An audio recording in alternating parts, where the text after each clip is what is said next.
By the rivers of Babylon, yeah, we sat down and we cried when we remembered Jerusalem. We were sick, Lord, near to dying.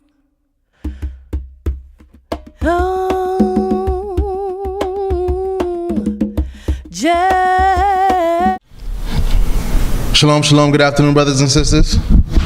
We are about to start the program today. Thank you all for coming. This lecture series is a part two, in essence, to the first Valley of the Dry Bones, which happened last year, and we wanted to make sure we made the effort to close out the series today. So we thank you for your participation, and we would like to start with opening prayer. Chief Rabbi Benjamin.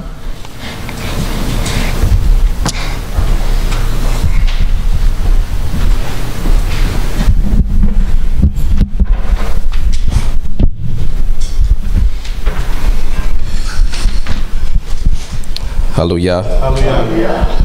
We thank you, Jehovah God, for our lives. We thank you for strength and good health and the opportunity to call upon your name on this day and at this time.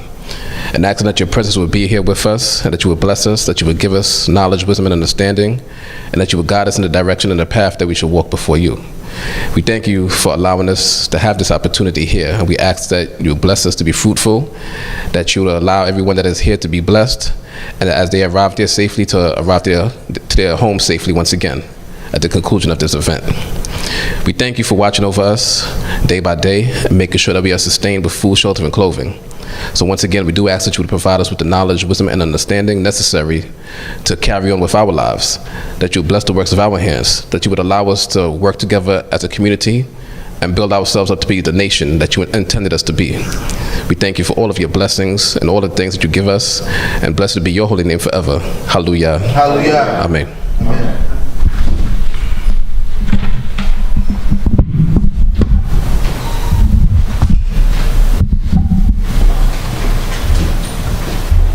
Torah Rabbi. How's everybody doing out there today?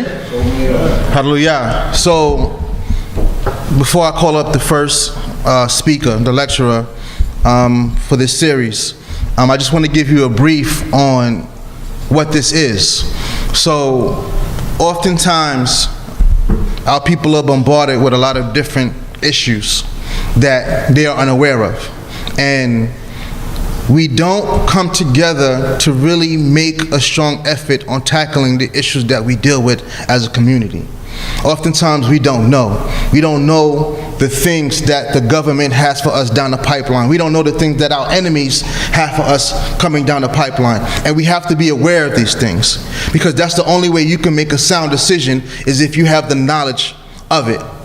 The Most High says in a prophecy that our people are destroyed for lack of knowledge, and because we have rejected knowledge, he has rejected us.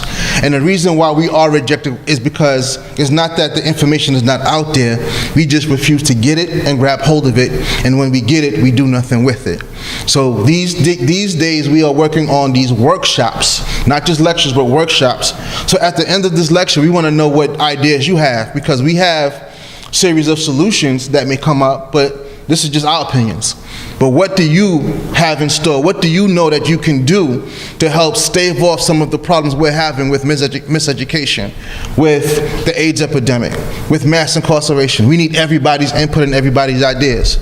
Long ago, those days of one person thinking for everybody is gone. We need people to think for the people. We need everybody to put their hand in to make sure that the solution, or the proper solution, is given to the problems that we have. Because the enemy is not stopping, so why should we?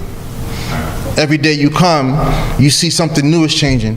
Trump, he is part of the essence of what American thinking is. Not logical, but they're thinking out of fear and emotion, and you elect somebody to protect you from your fear. And in that fear, he's going to be cutting back this and cutting back social service programs, cutting back student aid, cutting back this, cutting back that, to satisfy a population that is not going to make this country better. But if you decided to invest in those people that you never invested in, you can get new ideas, new thoughts, new innovations to bring this country forward. But they refuse it because they still want to exist in a race-based system, which we'll cover throughout this lecture as well. So what we have to do is make sure we protect ourselves from it. And our unity is our protection. Our togetherness is our protection. Coming out to events like this is our protection. It's the way that we come together, and at the end when we do question and answer or input or testimony, feel free to raise your hand and give any thought to what we need to do, because as organizations, Sadiq, which is a nonprofit, and D.C.B, which is also a nonprofit, we work to try to make things happen within our community. We're not going to be one of those Israelite organizations that stand around and just preach love and worship all day. These things are good. The Most High needs His praise, but His praise is through service. His praise is through the efforts and the work that you put out in the community to make changes within the people who don't know. That's how they do know, because they see the hand of God working in their life through the people of God. And we have to begin to reestablish that type of work within our people, amongst our people, and in our community. So with that, I would like to bring on the first speaker for today, our brother, Rav Binyamin Ben Binyamin. Hallelujah.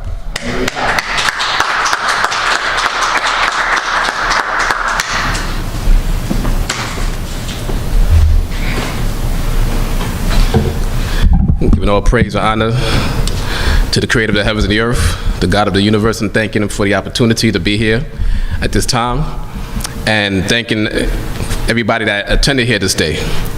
And as the introductions that was stated by Chief Naftali Bandan said, is that, we're here to dialogue. It's set up in a lecture style, but we're here to dialogue. And everybody that's here today is privy to the information that is going to be given today by both speakers. So the reason why you're here today is because you have an involvement in the community, or you have an involvement in the nation. So you're not here just to receive, but you're here to give as well. And it just shows that by the attendance here that you come in to give something of yourselves as well. So this event was titled "The Valley of the Dry Bones: The State of Black America." Now, when people think of Valley of the Dry Bones, where does that concept come from? From anybody that's in the room right here. Ezekiel 37. It says Ezekiel 37, because the Valley of Dry Bones is a popular theme that, as long as you have some sort of theology, you would know that thing. And as it was stated, it comes from the book of Ezekiel, chapter 37. So we're going to start just discussing the first two verses of that chapter, and then lead into our discussion of today. So it begins by saying the hand of Jehovah, or the hand of Yahweh, and we won't get into a theological discussion on the pronunciation of the name now, but another time, on a later date. But the hand of Jehovah was upon me, and Jehovah carried me out in the spirit, and set me down in the midst of the valley, and it was full of bones, and He caused me to pass by them round about, and behold, they were very many. In the open valley, and lo, they were very dry. So once again, the concept of the Valley of the Dry Bones comes from this very chapter that is in the Bibles that everybody that's in some sort of theology reads today. So just want to give a background of where that came from. So now, when you think of bones, what are bones useful for? Because we just want to get an idea of the concept of, basically, it is a vision that the Creator gave to the prophet Ezekiel. So it wasn't something that actually happened, but when you said that he carried him out to the valley, it was a vision. But just to get to the background, what are bones useful for? Anybody? So, to build, they have the blood marrow in it. The bone marrow. They provide the structure for the muscles to work around, hold the body up. Provide the structure. Structure and support. Okay, so we got a couple things. So basically the bones, they support our bodies. So when you have a valley of the dry bones, then basically you have a bunch of people that have no support at this time. So the body is broken down. Bones also provide movement, because without the bones, it's our skeletal structure that allows us to move about. And it protects our organs as well. The organs, which are the vital parts of our body that provide particular functions. And bones, they store vital minerals as well. Calcium is a major mineral that is stored in our bones. And as it was said also that through the bones, you have the bone marrow, which produces the red blood cells, and that's how oxygen is transferred through the body, and carbon dioxide is transferred outside of the body. So what does it really mean? Because once again, this is titled The Valley of the Dry Bones, the State of Black America.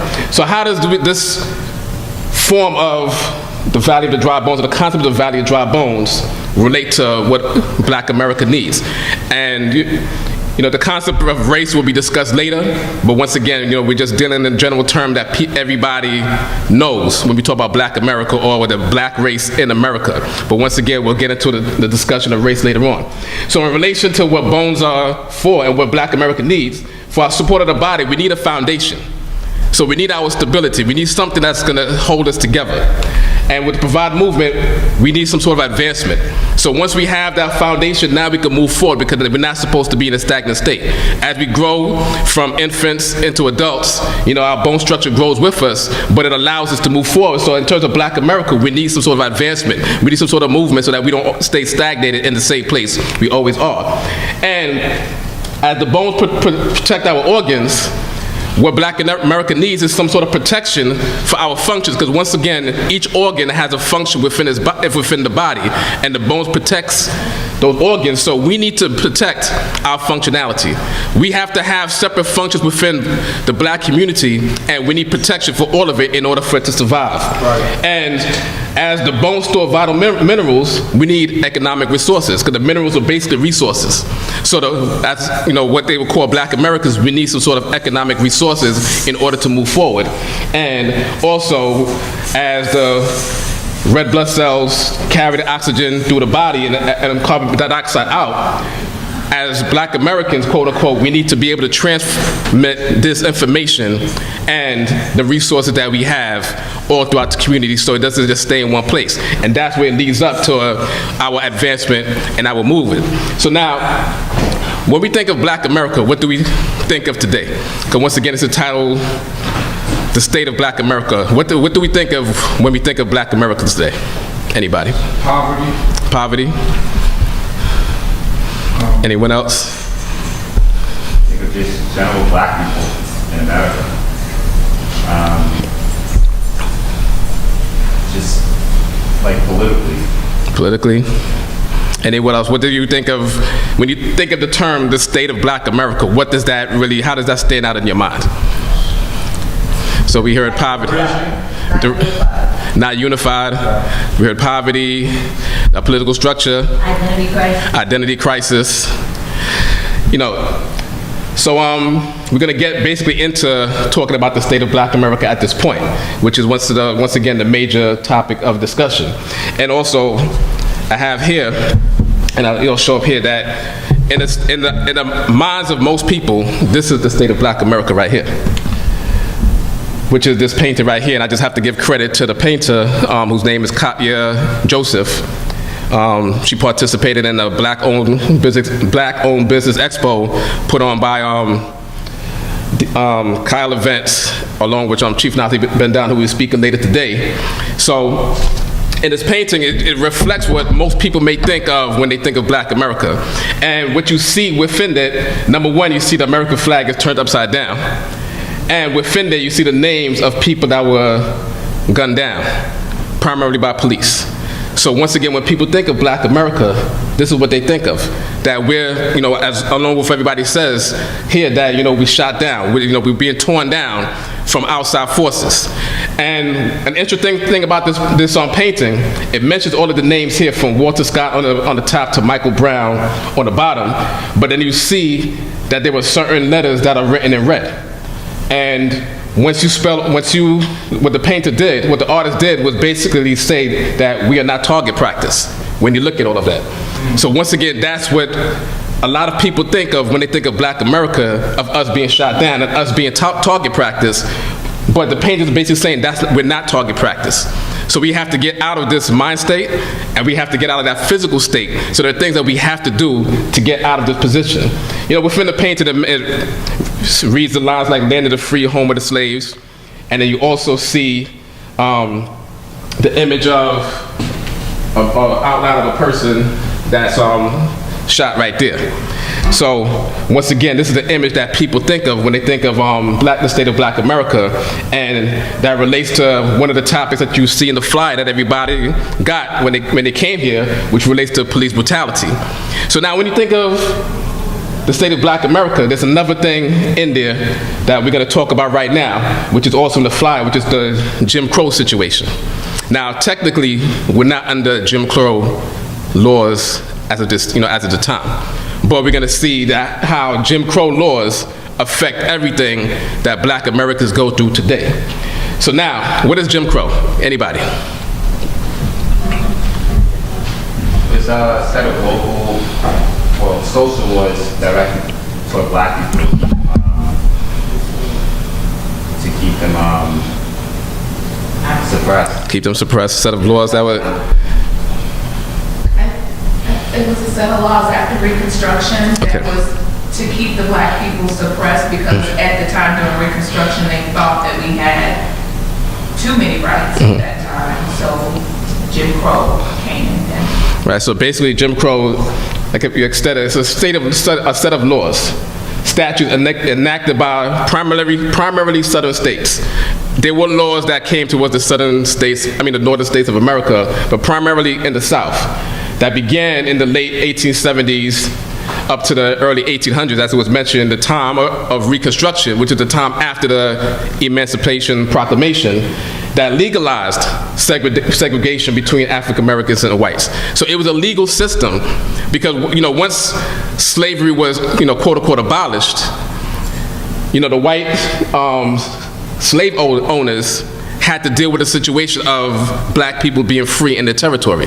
So there had to be laws that were enacted in order to still make that separation, and it had to be a legal structure. When slavery was abolished, there were amendments that were put in. We'll get into some of those, or one of those amendments later on, but basically between the 13th and the 15th Amendment, it basically made Black people equal to white people. That's basically what those 13th to 15th Amendment did. But basically what these laws, the Jim Crow laws, did was basically put that separation between Black and white. So even though the Constitution, quote unquote, made white and Black equal, these laws still made a separation. So Black people had to go in one direction, white people go in another direction. And once again, these laws were to restrict the rights of African Americans to use public facilities, schools, the rights to vote, to find decent employment, basically excluding African Americans from exercising their rights as citizens of the United States. Because once again, between the 13th and 15th Amendment, voting rights was actually put into place during Reconstruction. A lot of us think about the civil rights movement and that, allowed us to have the right to vote, but a lot of Black people got the right to vote right after emancipation. And these laws, the Jim Crow laws, were basically put into place to try to suppress primarily, the access to voting, which we'll discuss a little bit later. So now, the term, Jim Crow, who was Jim Crow, if anybody knows? Character. I mean, that's a quote unquote, or some sort of representation of Jim Crow there. It's alleged that the character came from African folklore. It's alleged. That's just one of the legends behind Jim Crow. And we're just discussing that because the term is thrown around, but we want to discuss actually where did that term come from. So basically, once again, it's alleged that it came from African folklore, but in reality, it was a minstrel character performed by Thomas Dartmouth, who's called Daddy Rice, an American performer and a variety act. Rice made the character Jim Crow famous through his performance. And what he did was basically, people know about blackface. So what he did was, he put on blackface, with burnt cork. He wore the ripped up clothes, because that's how Black people were represented back in the late 1800s. And he performed a song and dance minstrel act throughout the country. And one of his favorite songs throughout his performances was called Jump Jim Crow. And that was one of the, once again, what made him famous in America and even in England. And as it says, even in both the Boston Post, that in 1838, that the most popular characters in the world at this time were Queen Victoria and Jim Crow. That's how much, and Jim Crow was basically a representation of Black people. So when they use the term black people, Jim Crow, they talk about black people. Later on, you get terms like Negro, colored, but originally, one of the terms to represent black people was Jim Crow. So when this performer put on this act, he was representing what white Americans thought that black people looked like and acted like. So now, when we think of Jim Crow laws, this is basically what we, think about, primarily segregation. One of the top left is a Greyhound bus station. We ride Greyhound today, but back in the days, you couldn't ride Greyhound or enter the waiting area, as it says there, at the same location as white people.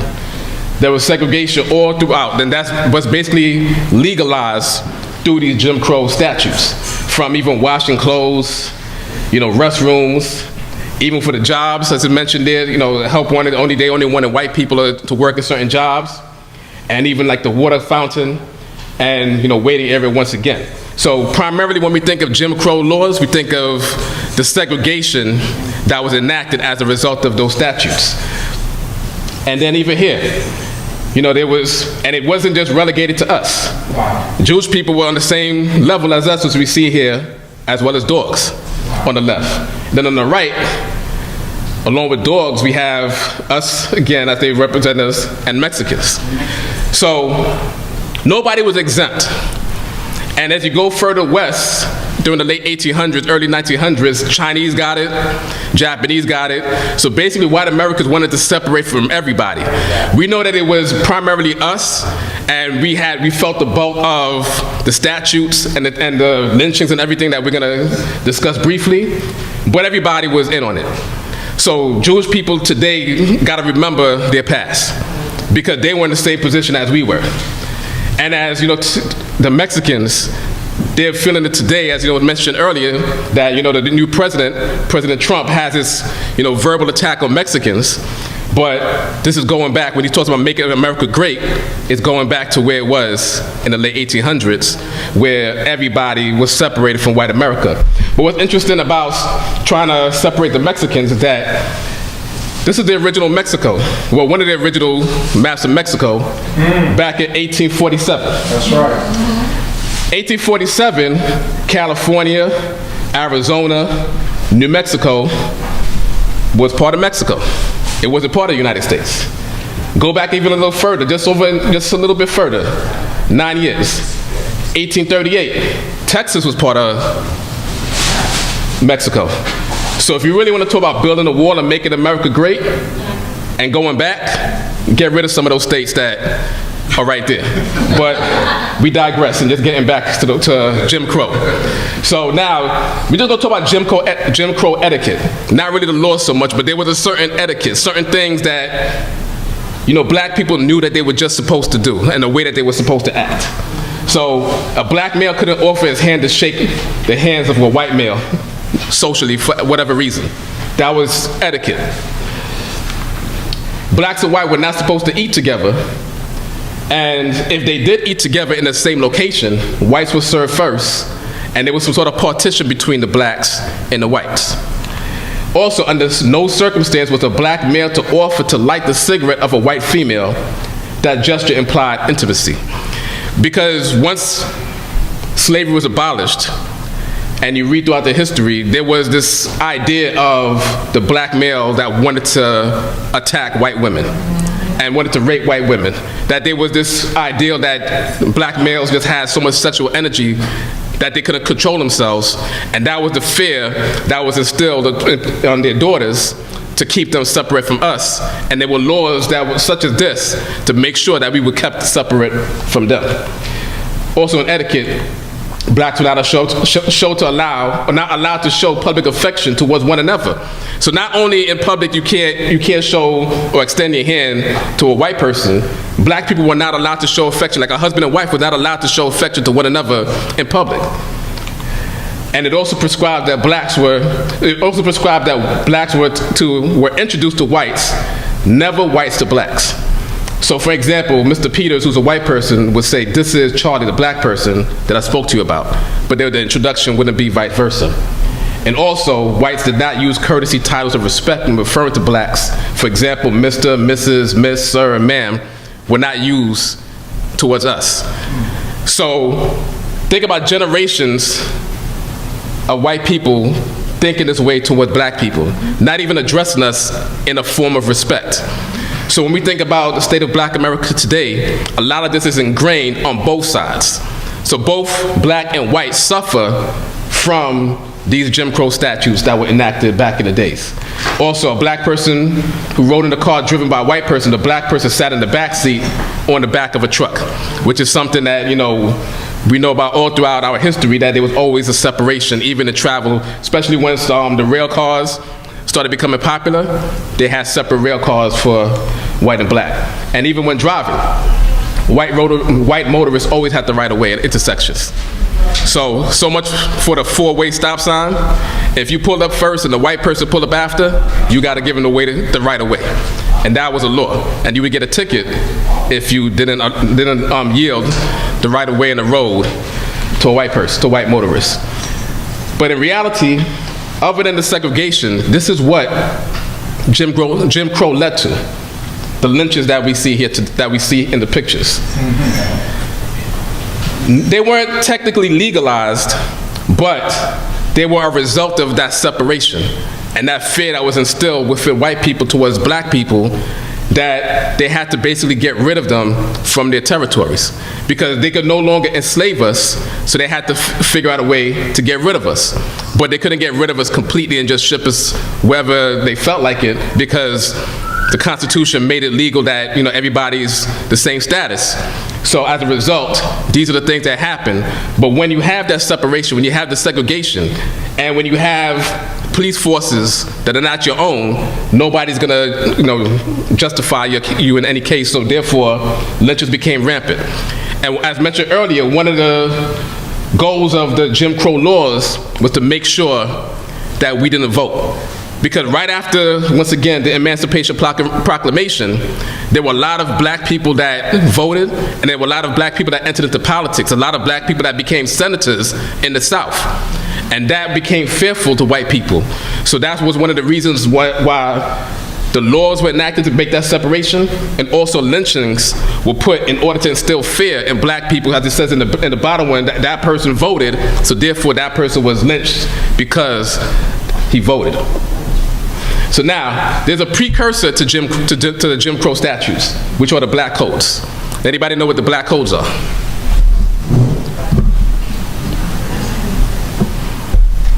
Anybody?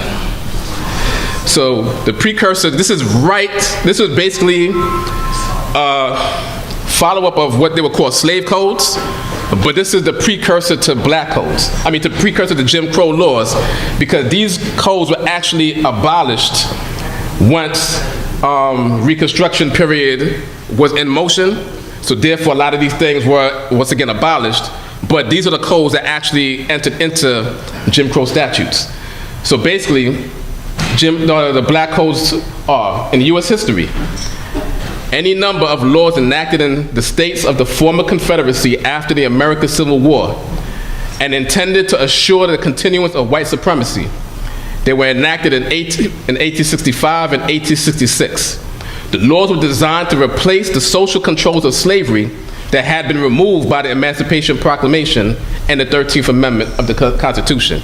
This is not my definition. This is the definition of Encyclopedia Britannica that said that. So if it sounds powerful, you got to take it up with them. And, you know, because once again, this was right after slavery was abolished that they decided to put these codes into effect. So, let's talk about the 13th Amendment, which basically abolished slavery by saying that neither slavery nor involuntary servitude, except as punishment for crime whereof the party shall have been duly convicted, shall exist within the United States or any place subject to their jurisdiction. Now, there's a line that's there in bold for a reason. The line, except as a punishment for crime whereof the party shall have been duly convicted. So basically, in the South, what the former white slave owners saw was an out to get black people back into slavery. That's right. Because it says that except for punishment of crime, whereof the party shall have been duly convicted. So anybody, doesn't matter what race they come from, anybody convicted of a crime can go back into the slavery that they just remembered took place the year before. So basically they had to figure out a way to utilize this loophole. So, and also Section 2 says Congress shall have the power to enforce this article by appropriate legislation. So just going back to some of the black codes that were within that time period right after the abolition of slavery, that race was defined by blood. The presence of any amount of black blood made one black. So even if a person, or basically what it's saying, anybody that had a drop of black blood, it made them black and subject to these black codes. So employment was required by all freedmen. Violators faced vagrancy charges. Vagrancy was something that right after slavery got a lot of our people put back into slavery. Because a lot of people, once you had to have a job.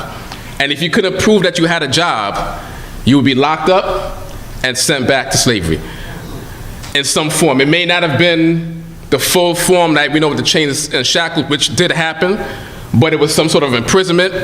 There was a thing called convict leasing, where they would, states, or even within states, counties would, basically transport prisoners based on needs and based on work.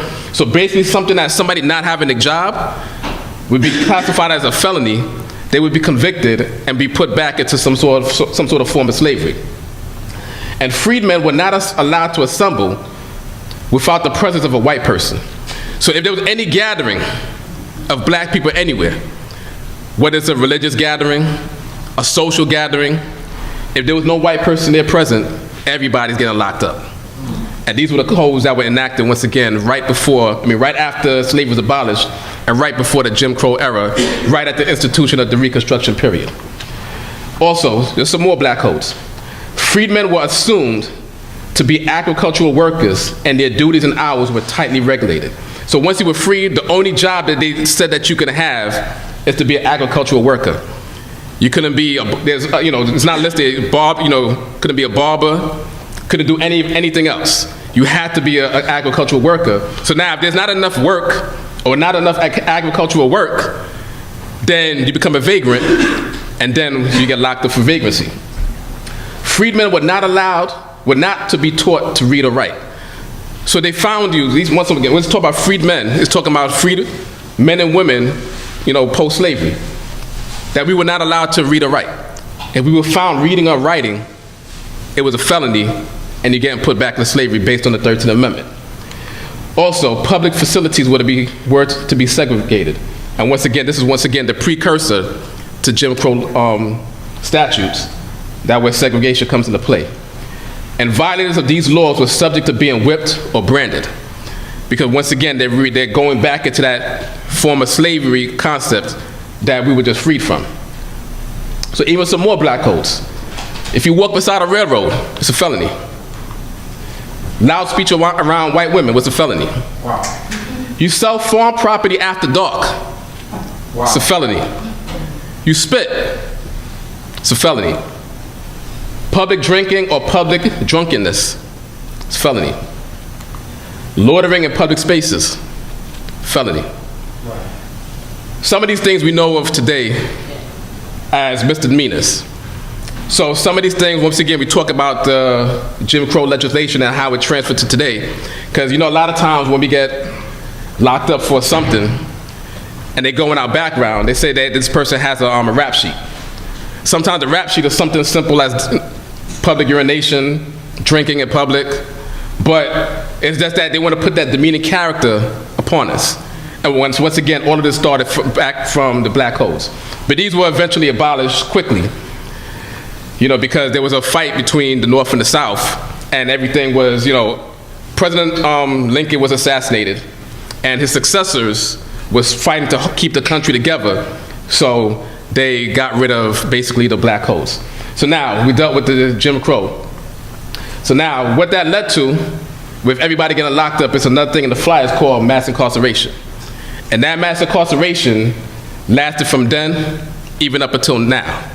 And a lot of these laws, a lot of these codes, from that black codes to the Jim Crow statutes, affect us even up until today. And that's why, once again, we face mass incarceration, because the prison systems is a business also. And the business of prisons is to make people in there to work. So they use, once again, that 13th Amendment loophole, get us back in prison, and then we working for the system once again. And even, you know, this is when we talk about the state of black America, we think of ourselves as prisoners. And as it even says today, you know, when we look at reality TV, at TV, the orange is the new black. Yeah. So when you think of black people, you think about black people in prison. Even Essence, a black magazine, is behind the statement that orange is the new black. So when you think of black people, you think about people in jail, but it all relates back to black codes, Jim Crow statutes, which leads to our mass incarceration, putting us back in slavery. And now today, we venerate the same people. We venerate people that go to jail. Jail is like a badge of honor for a lot of us. People making money off of it even today, and even off of black women, you know, stereotyping us as being prisoners. Think about how that gets into our minds. Like, you know, they used to say like 30's the new 20, 40's the new 30. So now when you think of the new black, you think about the black movement. Orange is the new black movement. Orange jumpsuits. Going to prison is the new black. Think about that concept that they're throwing at us. So now going back to the book of Ezekiel. So it says in verse 3, and he said unto me, Son of man, can these bones live? And I said, my Lord Yehovah, you know. Because the prophet sees all of these bones as depicted, you know, on the picture in the background, and the prophet can't figure any way that these bones, and they're dry bones, there's nothing within them. No soundness in them, no spirit within them. He said there's no way that these bones, he doesn't know if these bones could live, so therefore he said that only God knows if these bones could live. So when we think about what is a valley, anybody? A valley? Yeah. It's a space between two mountain ranges. All right, space between two mountain ranges. Metaphorically, it's a low point. It's a low point.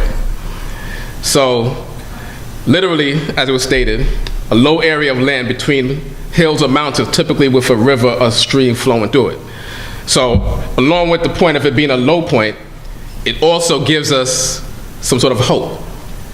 Number one, because you have a river or stream flowing through it, which gives us some sort of sustenance. So what can the valley represent? Hope, sustenance, upward mobility, because you're in the valley, but you can look up at the mountain and know that you can get up there. And once you get up there, you can look back and see where you've been, but you know that by looking up, you have something to look forward to. So that's what the valley can represent. So these dry bones that were in the valley, they have the opportunity to return, to get back up their feet. They have hope. The river or the stream or some sort of water going through can provide some sort of sustenance. And just by keeping your sights high, you have some sort of concept of upward mobility. So some of the things that we're going to discuss, some solutions. One of the things that we could do is never forget where we came from. Jewish people never forget the Holocaust. The United States does not forget 9/11.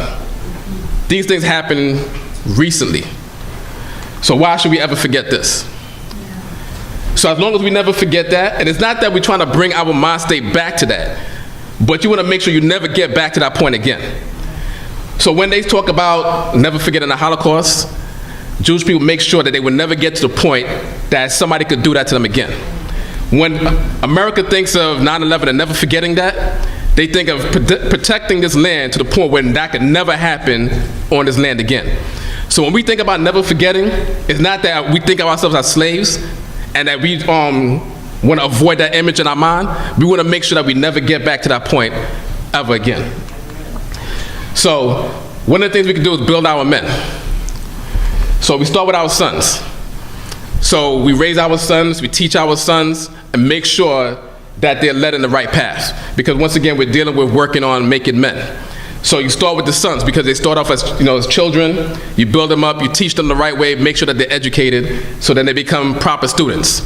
So that's how you get them educated, enforcing them, doing good in school, from public school, high school, going into college and just making advancement in life. That's one of the things that we can do to help the state of Black America move forward. And then what men also become is husbands. So we don't have a bunch of loose men all over the place, but men become husbands. So once you become a husband, you take responsibility for your actions and the responsibility of somebody else. And then it automatically leads to being a father. And one of the main things of being a father is being present. Because presence is something that's lacking in Black America today when it comes to fathers and children.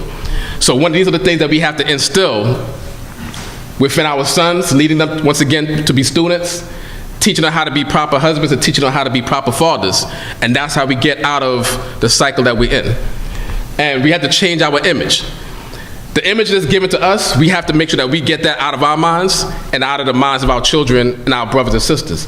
So we can't have these type of images in our minds. So this is the type of image that we have to get out, and this is the type of image we have to put within them. Black doctors.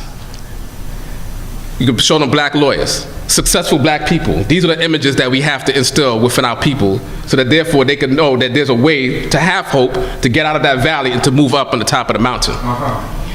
Also, we have to build our women. Same process. Start with our daughters. Build them up. Teach them the right way. Teach them what to look out for and what is expected of them. And same thing as with the sons, make them become proper students also.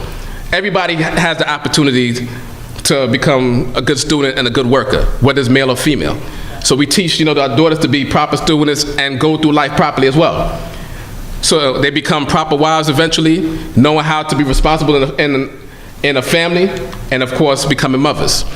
And becoming a mother means that we have to also, within our community, try to lower the abortion rate. Because a lot of the bones, is not in the picture in the back, but a lot of those bones in our valleys come from abortions.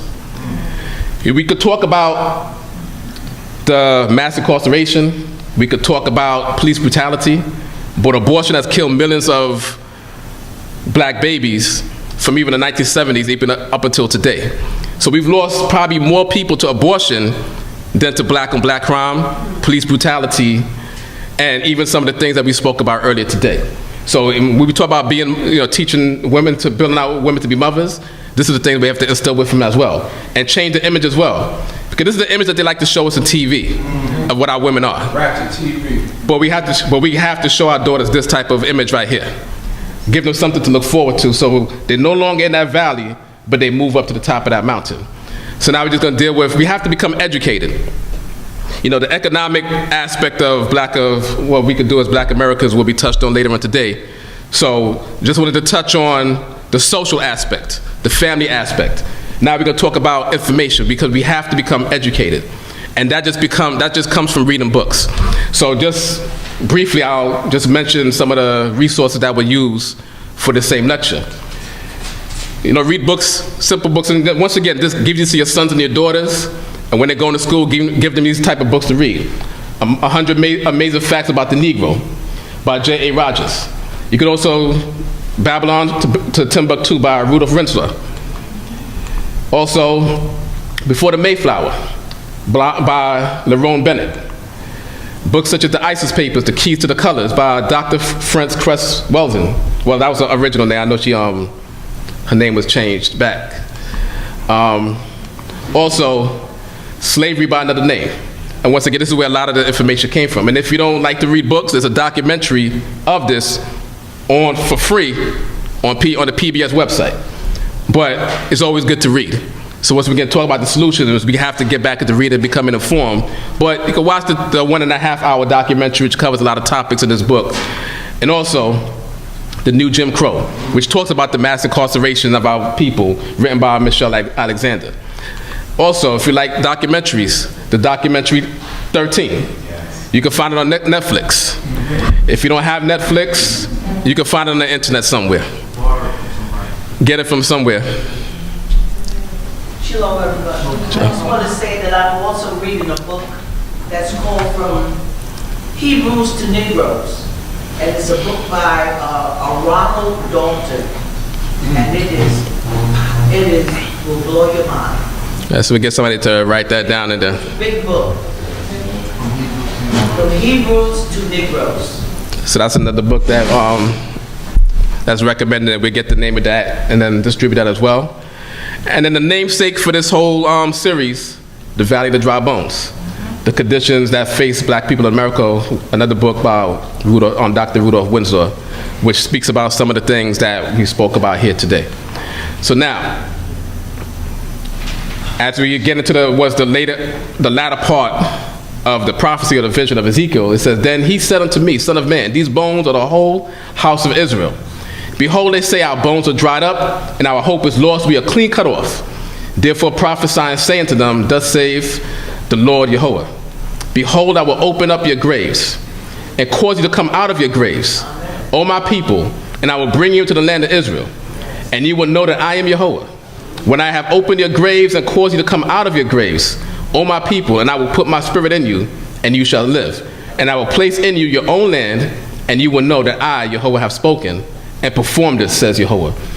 And what's underlined is, "And I will put my spirit in you, and you shall live." So along with social prosperity, economic prosperity, we need some sort of spiritual prosperity as well in order for us to make progress. So we have to build up our spirituality. So we have to get back to our roots, get back to our God, get back to our way and our culture.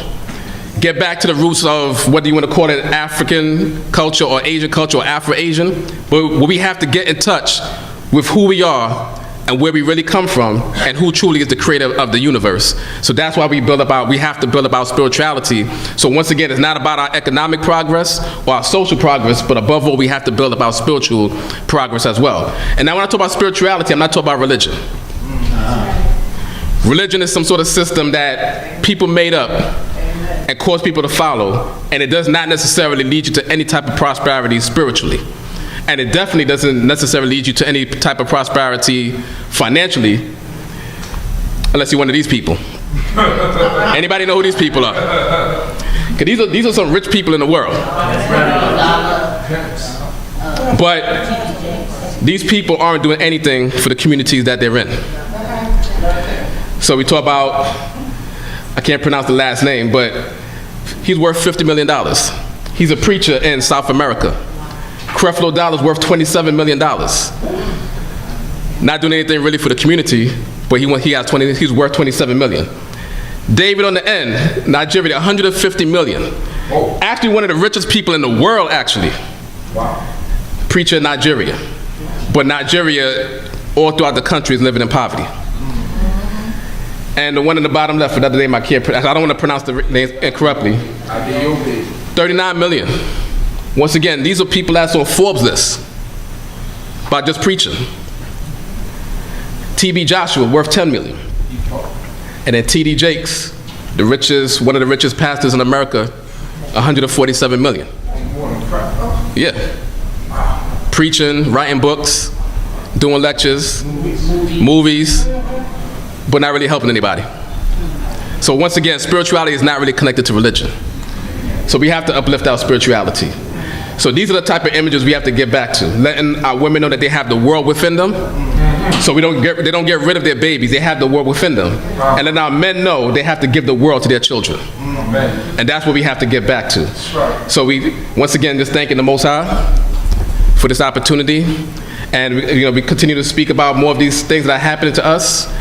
And it's going to be continued because we have to keep these dialogues going. And we have to keep these lectures going. But it's not all about speaking. We have to actually do. When we rose to our heights as the black people in America is because we did. We could have spoken about the Black Wall Street and things like that, but everybody knows about those things. We have to get back to the essence of what makes us a people and get back to that once again. So thanking the Most High once again for everybody's life that's here and the opportunity to bring forth this information. And once again, as we continue on, we'll have open dialogue for everyone to be able to give us the information that they have as well. So once again, thanking the Most High God and thanking everybody here this day.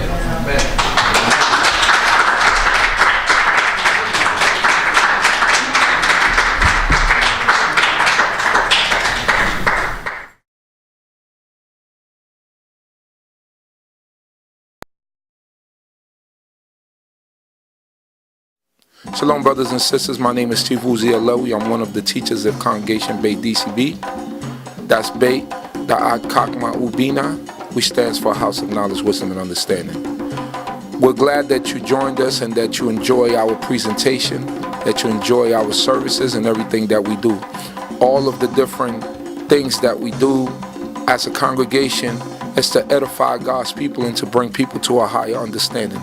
We follow the laws of the Torah, the first 5 books of Moses, and we're here to edify God's people and bring people back to knowledge of themselves.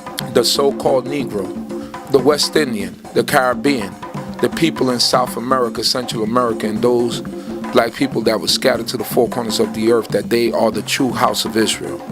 We ask that you will continue to support us, continue to support our channel and all of the endeavors that we put our hands forth to do, and that you will subscribe, hit the subscribe button on our YouTube channel, and also hit the notification button so that you will be notified of every video that we upload and every live stream that we put forth.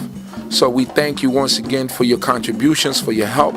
Please feel free to contact us on our email, info@baitdcb.org. Once again, info@baitdcb.org. Or you can reach us on our website, www.baitdcb.org, www.baitdcb.org. We will be willing to answer any question that's within the range of Torah for us to answer. If it's something that we cannot answer, then we will tell you that we cannot answer. So we thank you once again for your continued support.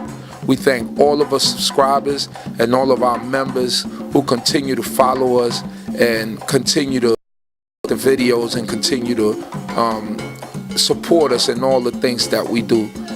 Please be on the lookout for all of our coming events and all of the endeavors that we're going to set forth to do. Don't forget to subscribe. Don't forget to give us a thumbs up, and don't forget to share our links. Let a friend know about this channel if it's educational to you and if you feel like it will be educational to one of your friends. So once again, Bait D.C.B on YouTube, the D.C.B channel also on YouTube.